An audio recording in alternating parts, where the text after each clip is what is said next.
Tu as déjà eu cette sensation étrange. Quelqu'un te couvre d'attention, te dit que tu es parfait, que vous êtes faits l'un pour l'autre. Et quelques semaines plus tard, la même personne te fait sentir que tu ne fais rien de bien. Ce n'est pas un hasard, c'est un mécanisme de contrôle. Et il porte un nom, le love bombing. Dans cette vidéo, tu vas comprendre comment repérer ce schéma avant qu'il ne devienne toxique. Tu sauras reconnaître les signaux d'alerte, tu auras des techniques concrètes pour t'en protéger et tu repartiras avec des phrases exactes à utiliser si tu es déjà dans cette situation. La croyance la plus répandue, être trop gentil, c'est juste une preuve d'amour. On nous apprend que l'amour doit être intense, rapide, fusionnel. Mais la science montre le contraire. Une étude de Strauss en 1990 a révélé que 78% des personnes ayant vécu une relation avec un partenaire contrôlant rapportent une phase initiale d'adoration excessive.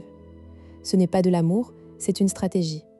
Le mécanisme caché s'appelle la désorientation émotionnelle. Le love bomber crée un déséquilibre. Trop d'attention, trop vite, pour te rendre dépendante de son approbation. Ton cerveau libère de la dopamine à chaque message, chaque compliment. Puis, quand il se retire, tu stresses, tu cherches à retrouver cette dose. Tu es piégé dans un cycle de récompense et de punition. Prends Camille, 29 ans, graphiste freelance à Lyon. Elle rencontre Thomas sur une appli. Premier rendez-vous, il lui dit « Tu es la femme la plus incroyable que j'ai jamais rencontrée ». Il lui envoie des fleurs le lendemain, des messages toutes les heures. Camille se dit « Enfin un homme qui sait ce qu'il veut ». Au bout de 2 semaines, il lui demande d'être exclusive. Elle accepte. Puis, un soir, il ne répond pas de la nuit. Le lendemain, il lui dit « Tu es trop collante, j'ai besoin d'air ». Camille s'excuse, elle double ses efforts. Le cycle s'installe. Adoration, puis dévalorisation. Elle ne comprend pas ce qui se passe. Comment reconnaître ce mécanisme dans ta vie aujourd'hui ? Observe la vitesse. Si quelqu'un te dit « Je t'aime » en moins d'1 mois, parle d'avenir dès les premiers rendez-vous, ou te fait des cadeaux disproportionnés, pose-toi des questions. Un autre signe, l'isolement. Il critique tes amis, ta famille, ou te fait culpabiliser de passer du temps sans lui. Enfin, l'incohérence. Un jour, il est aux anges, le lendemain, il est distant. C'est le cœur du piège. Technique numéro 1, la règle des 30 jours. Pendant les 30 premiers jours, n'accepte aucun engagement sérieux. Ne sois pas exclusive, ne dis pas « je t'aime », ne planifie pas de vacances. Si la personne insiste, dis « j'ai besoin de prendre le temps de te connaître vraiment ». Observe sa réaction. Un partenaire sain respectera ton rythme. Un love bomber s'impatientera, te fera sentir que tu rates quelque chose. Exemple, je comprends que tu sois pressé, mais pour moi c'est important de ne pas brûler les étapes. Si ça te convient, on continue à se voir sans pression. Technique numéro 2, le test de la constance. Note dans ton téléphone les promesses qu'il fait. Je t'emmène à Rome, je vais cuisiner pour toi, je te présente mes parents. Au bout d'1 semaine, regarde combien il a tenu. Un love bomber promet beaucoup mais réalise peu.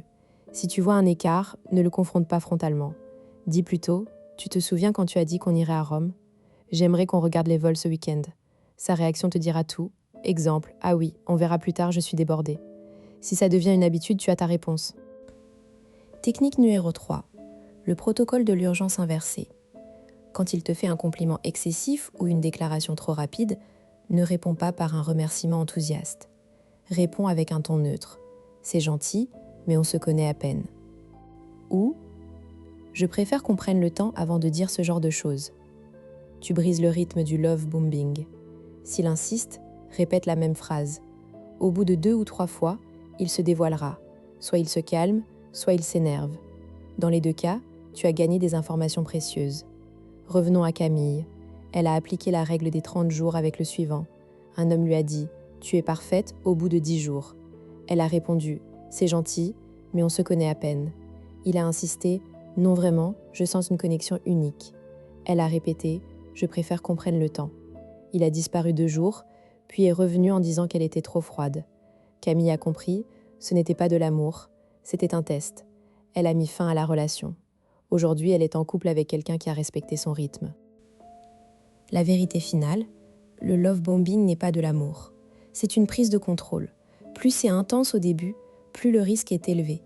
Tu mérites une relation où l'intensité se construit avec le temps, pas une montagne russe. Si tu veux aller plus loin, abonne-toi. Je publie chaque semaine des clés pour décrypter les relations. Et toi, As-tu déjà vécu un love bombing? Raconte en commentaire.